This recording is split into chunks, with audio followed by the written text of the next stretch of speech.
Hello, and welcome to another episode of My Dog Will Eat My Face.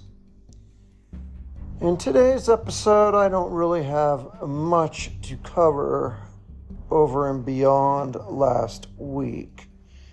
So I'm actually going to discuss two things that have been occurring and on my mind. One is definitely related to my health. It's a mystery, apparently. Doctors can't seem to figure it out, and it's very frustrating. But I've pretty much come to the point of just ignoring the problem now, unless it gets worse, because it's just so obnoxious to try to get any sort of closure with it, and I'll talk about that here shortly. But the other topic I wanted to touch on is a little bit of a deviation from the norm, mainly because I don't have much to cover this week, and because it is actually the anniversary of 9/11,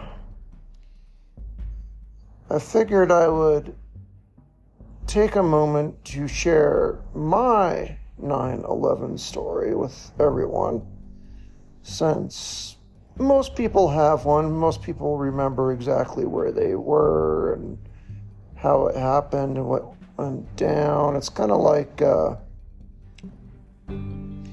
back in the day, everyone remembered where they were and what they were doing when they found out Kennedy was shot. It's unfortunate events like that get ingrained in people's mind. And since it is the anniversary, and since all Americans at that time promised to never forget, I will do just that and not forget, and at least share my story from my perspective, what happened on that day. So two very different topics today. I'm breaking it apart quite a bit. Again, mostly because there's not much new over last week. But with that being said, though, I definitely do want to at least start out with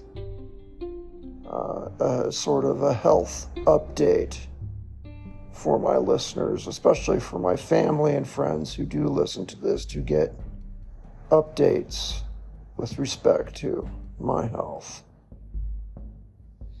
So I don't want to keep that part waiting, at least.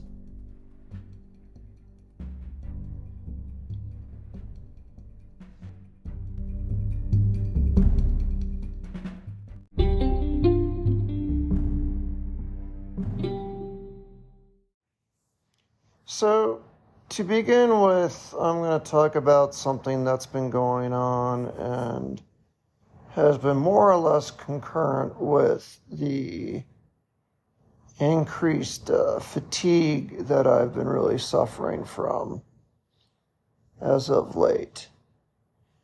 And it also has been concurrent with me losing approximately 20 pounds, which is actually more than well over 10% of my body weight in a relatively short period of time without any effort, which usually is a bad sign. I welcome the weight loss.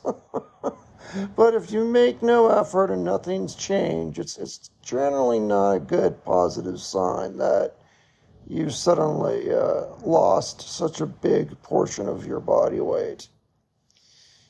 And what's been occurring at the exact same time is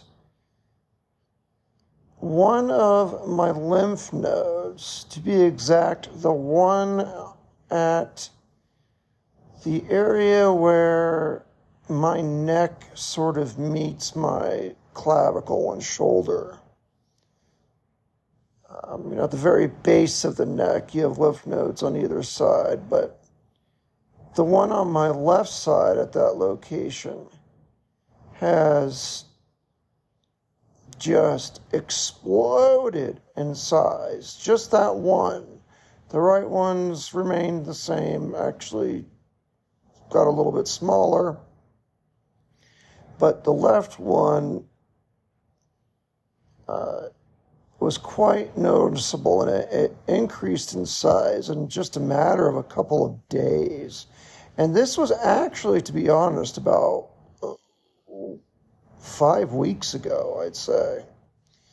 And to this day, it's still measuring at approximately 3.5 inches by 2.5 inches. So it's about the size of my palm. Well, not that big. Maybe like a small ball, like a baseball, perhaps, But it's certainly noticeable. It casts its own shadow. It's so big on my body right next to it. When I first saw it, it was just a normal day, and I was just getting ready to hop in the shower, and I looked in the mirror and I exclaimed, "Oh my God, what is that?" And I've had multiple nurses look at it and analyze it since. They've also discussed it with the medical director at my hospice. And basically, to date, there's really no answer as to what could be done to determine what it is. Because I'm already in hospice, Medicare, which is what I'm under, unfortunately, will likely not pay for a biopsy or fancy blood test with an oncologist to determine if it's something really bad like lymphoma. I would have to be jettisoned off of hospice somehow, and then, I don't know what, I guess go to the emergency room and hope they do the right kind of testing to determine what it may or may not be. And there are no other symptoms with it. And I really wasn't sure what to do. The feedback I most recently got from the medical director of my hospice company, I'm not going to get into it, but for the most part, it was just gibberish. And I'm honestly just giving up on letting it be. I'm finally to the point of saying, just let sleeping dogs lie, is how I put it. It's not painful. It was painful to begin with, and I think that was just from the skin being tugged so tightly on something large underneath the skin. But after a while, the skin stretched and got used to it, and now that's subsided. So it's got really no negative effect, maybe a little embarrassment. Because you could see it under a t-shirt usually, so it's noticeable. So a little embarrassment's maybe the only thing, and frankly, I don't really care about that. I have other things to be embarrassed about first. So I'm not really worried about that. And so basically, I'm just at the point now of just giving up unless some other symptoms arise that push me in the direction to go through the motions to get it tested somehow. But barring any additional discomforts or changes, I'm really just not going to do anything at this time anymore about this. It's been there for 5 weeks. Actually, in the last week or two, it looks like it's still the same size, like as in circumference, the same area, but it seems like it's protruding a little bit less. So it might be going down a little now. I'm not really sure. But like I said, at this point, it's just not worth the struggle to determine what it is. And even frankly, if it were lymphoma, I don't see me going through cancer treatments right now at this point in my life. I think that would be a real waste of time, and I don't think I'd have the patience and endurance for that, being that I'm already in hospice care at home.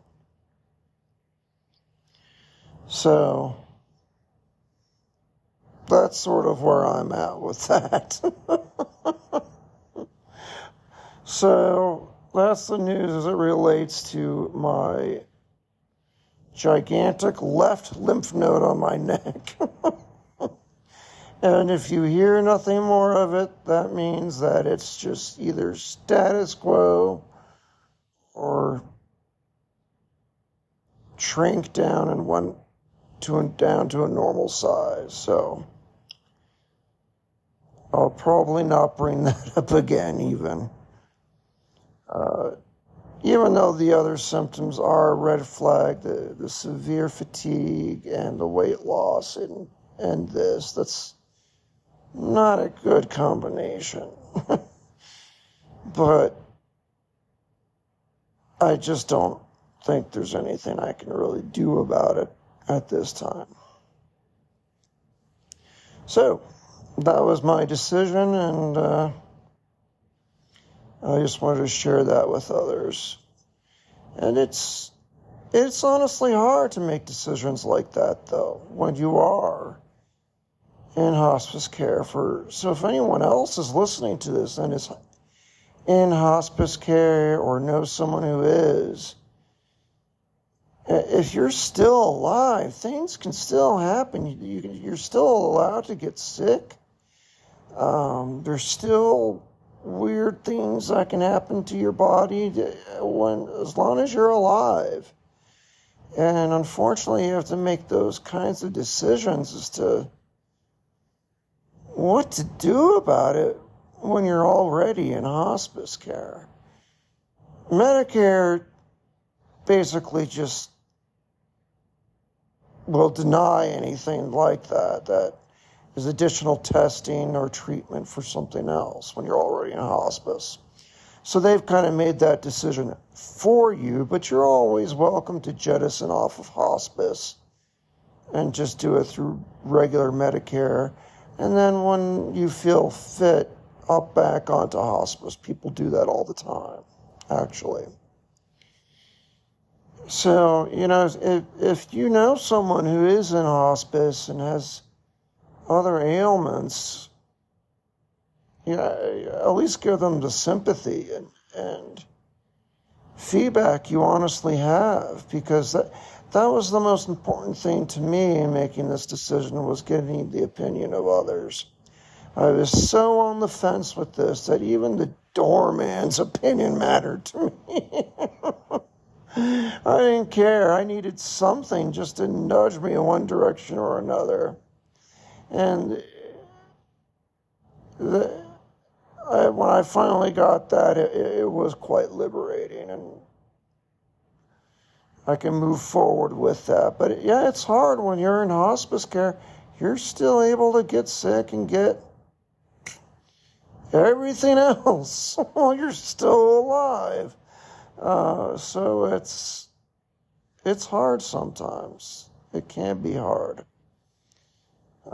So, just have that sympathy and that ear for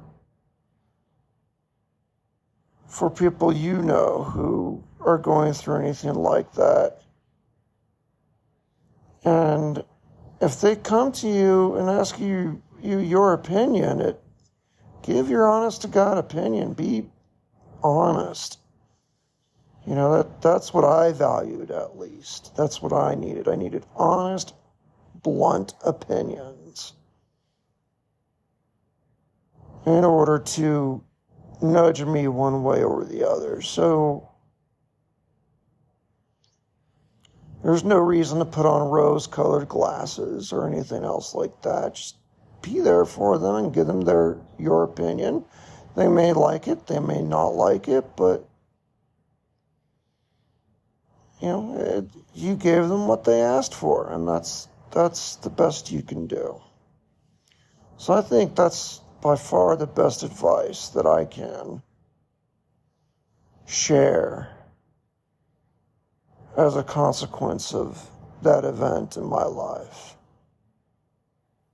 Just some food for thought, something to keep in your mind if you or someone else encounters a similar situation.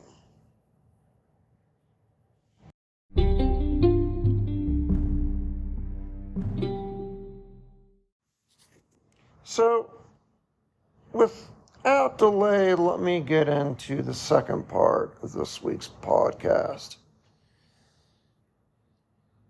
And let me start out by giving a little bit of history.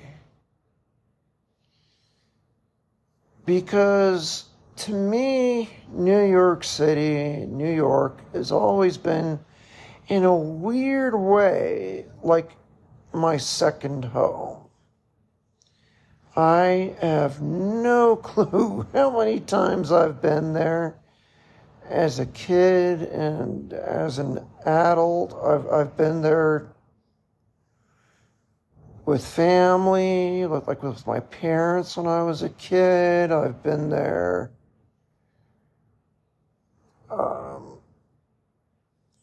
other times as a kid, and I've been there for fun as an adult and for work as an adult. I mean, I've really been there for every possible reason.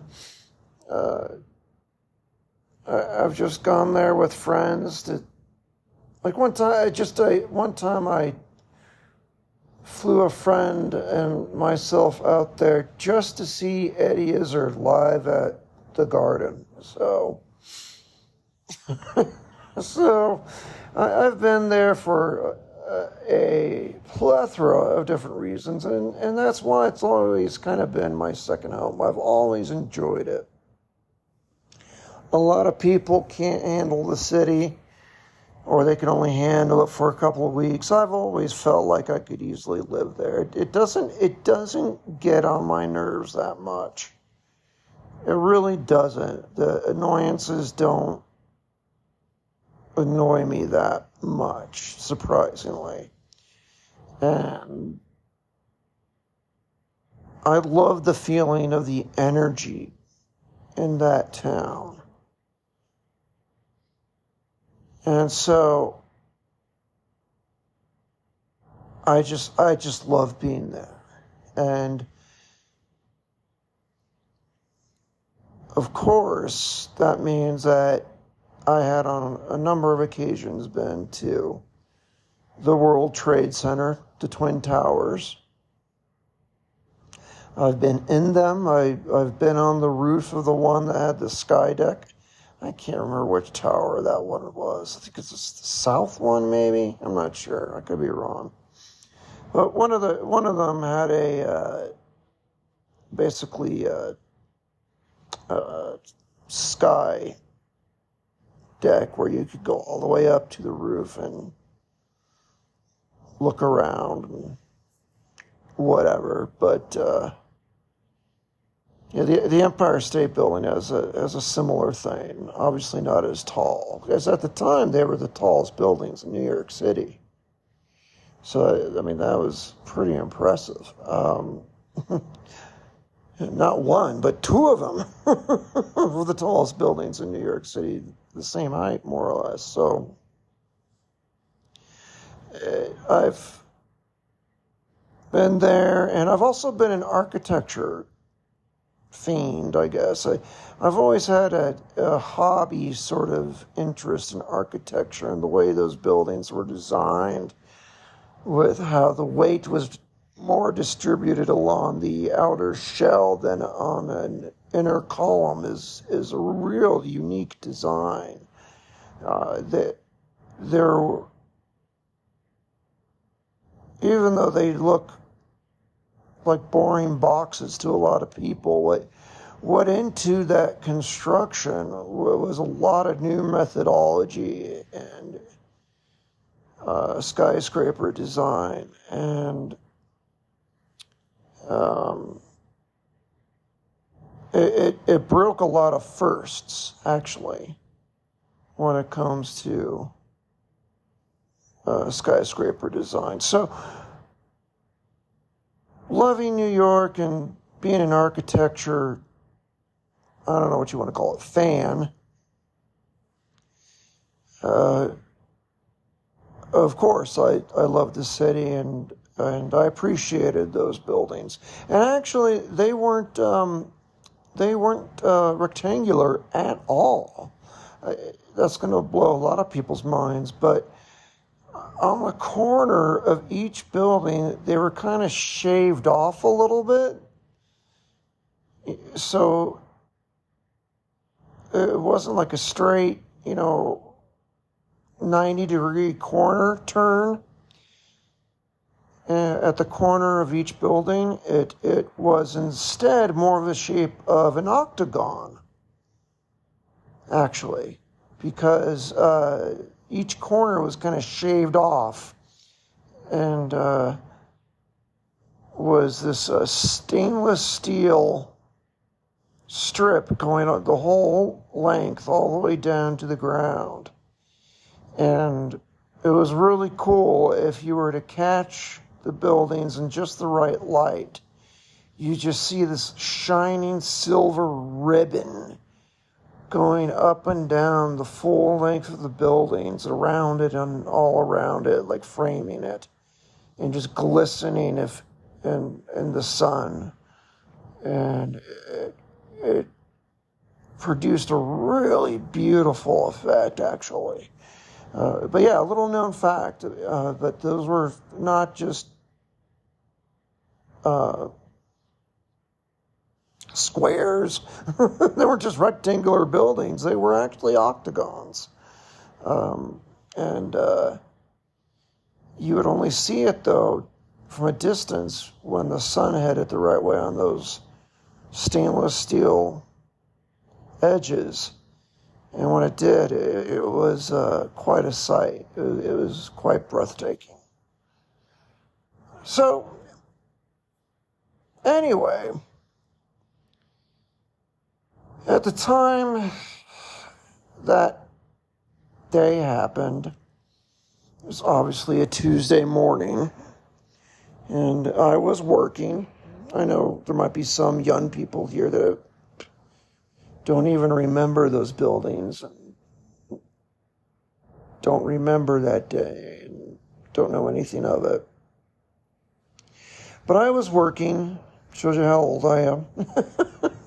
But I was actually working a sales gig. It was business-to-business sales, and it was mainly focused, my team was mainly focused on the western side of the United States, so like California, Oregon, So I would start the day a little bit later than everyone else, because we had to have someone around to service those people until a later hour, because they're on the West Coast. And I actually volunteer to do that because I'm more of a late person anyway, and it helps me avoid some of the rush hour, but, I mean, not much, but a little bit. So I volunteer to do that, do the different hours. So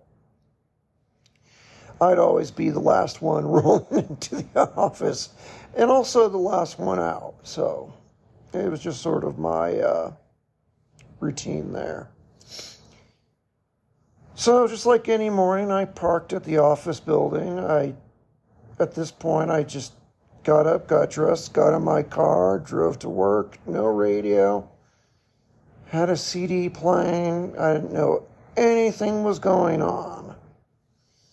And I walk into the lobby of the office building where I work, and there was the administrative assistant person sitting there, and she was always a very kind of moody, grumpy person. Anyway, she was always grumpy. So when I said to her in a perky, "Good morning, Cheryl,"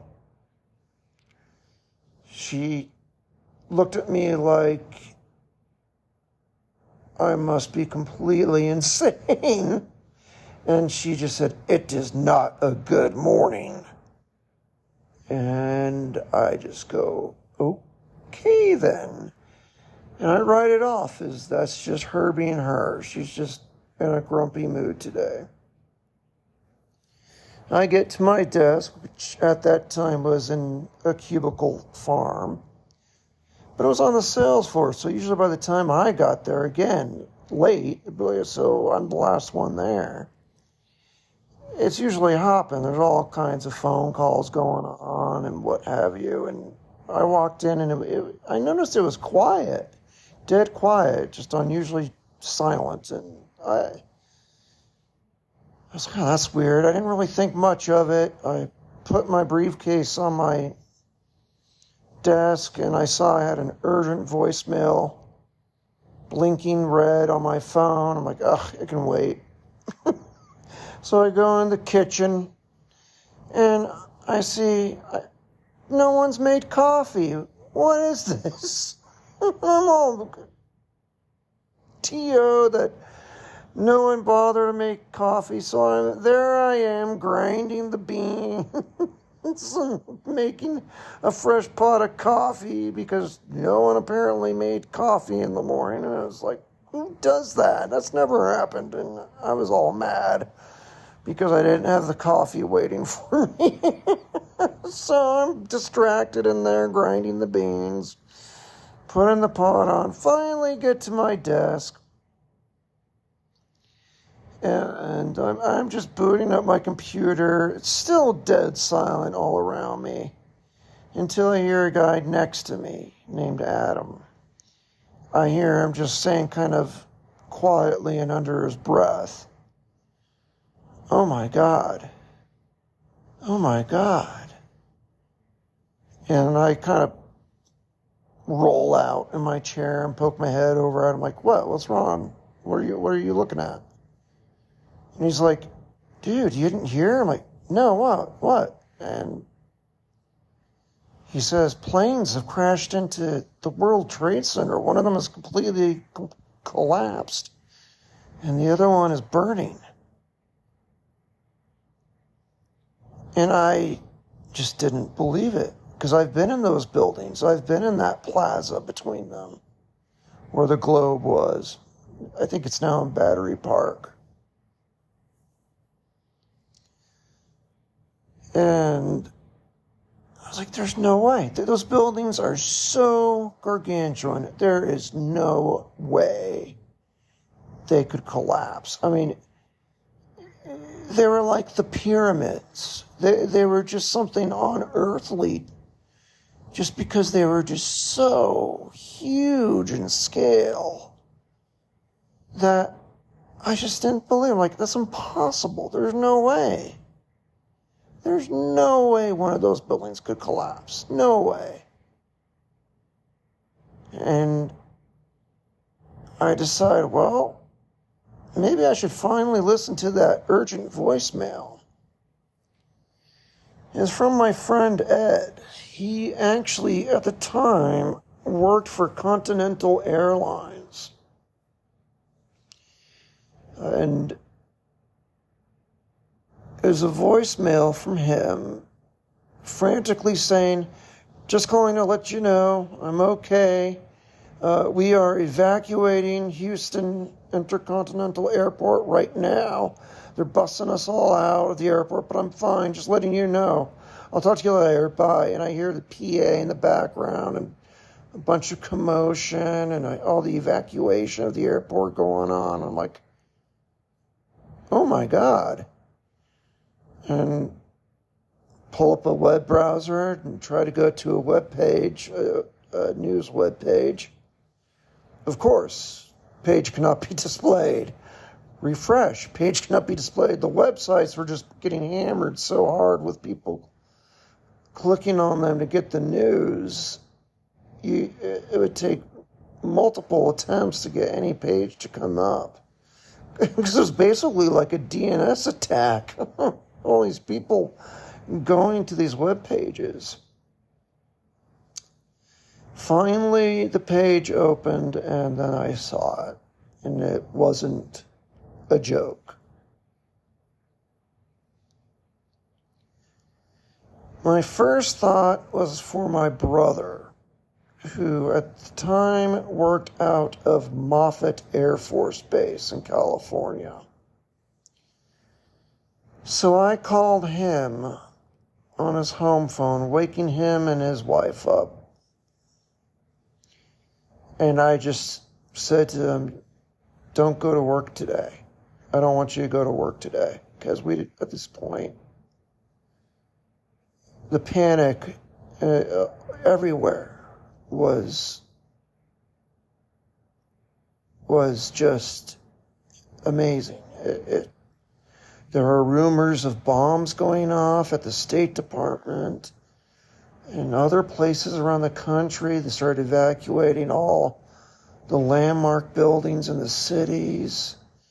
All airlines, all air traffic was grounded immediately for the first time ever.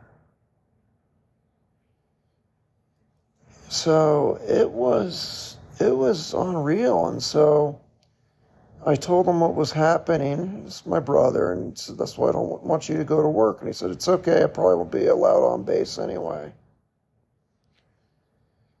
And then I called home and spoke to my mother at home.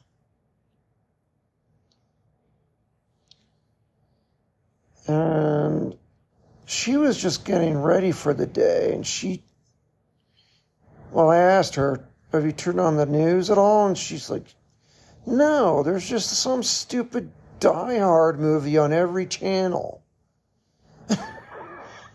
Or something like that. And I said, Mom, no, that's not a Bruce Willis movie. That's real life. That's happening. And told her what was going on. So, needless to say, no one was getting any work done, so the CEO of the company came over to where we were. And they had a main executive office in downtown from where I was. There were two different offices. I was in the kind of like in a satellite office where the main headquarters was like 20 minutes away in downtown, or 30 minutes away. And he said, so we're closing the office right now for obvious reasons. And if you have no one to be around and you just want to be around somebody, you can come to us at the other office. We have the TV on. And you're welcome to come there and at least be around other people if you have nowhere to go, to be with someone. Which was really thoughtful. But I decided to drive home. I was living at home with my parents at this time. I was actually only like 19 to 20 or so, somewhere in there. So don't laugh at me. I wasn't 30 years old and with my mother. I was still barely a teenager. So Um, anyway, but I decided to go home, and just the drive home was just so surreal. The traffic, whereas normally people are complete jerks in traffic and honking, and city driving is. People are schmucks. Everything was just so orderly. Everyone was just following the signals and just driving slowly. And it was just fun. It was just a weird feeling. Traffic was just so compliant. It was different. You could feel it. It was so different. No one was cutting anyone off. No one was trying to beat a light. No one was doing anything sudden or problematic. So I get home, and my mother answers the door, and she gives me a great big hug. She knows that New York City has always been special to me. Even by that age, I'd been there many times, actually, and said I love that town. So she gave me a big hug when I walked home through the door. And she asked me, "What do you want to do?" And I said, "Hang the American flag out." She said, "Okay."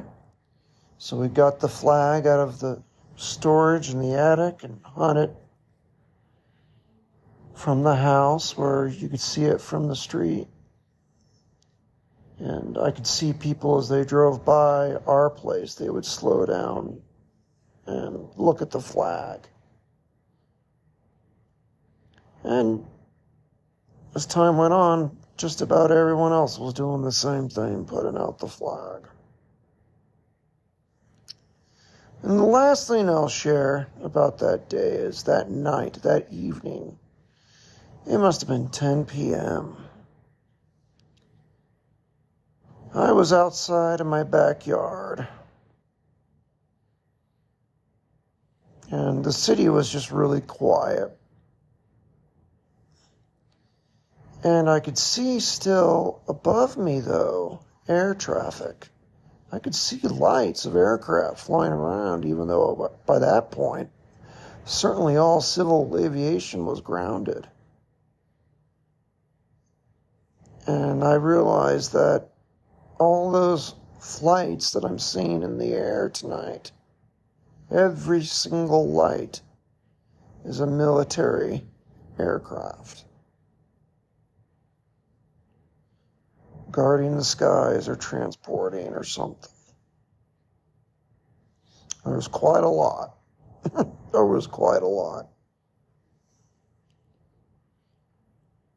So it was a very surreal moment from beginning to end. And for those of us who remember those days as Americans, we remember all the stickers everywhere saying never forget, never forget. So that's why I decided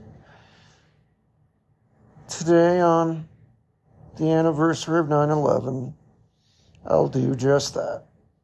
I won't forget, even though it's been so many years ago. And I will share with the world my story. So many people have their own story.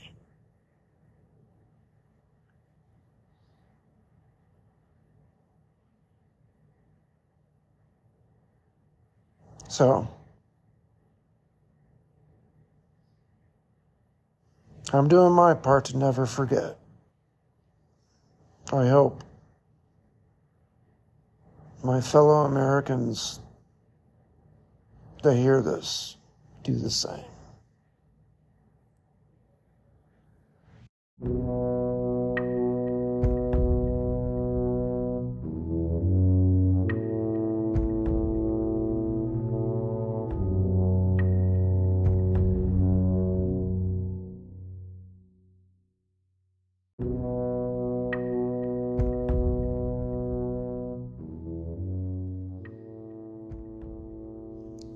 Well, with all that being shared and said,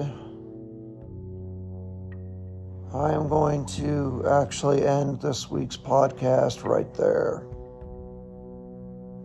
I do apologize I don't have any substantial deep thoughts to really share today. At least not respective of my life or medical condition. But I deeply thank all of you for giving me the time to listen to my voice and my thoughts. It truly does mean the world to me. If you want to follow the podcast, make sure you click follow and click the bell or alerts so you're notified of future podcasts. It might be a bell, it might be an ellipses somewhere on your screen. It depends which app you use. Because this podcast actually is available, just so everyone knows, pretty much everywhere podcasts can be found. So, if you're annoyed with whatever app you're using to find it now, it's okay. Go to whatever other app you might enjoy, and you can find it there, hopefully. So, I just want to make that clear. I don't think I've ever said that.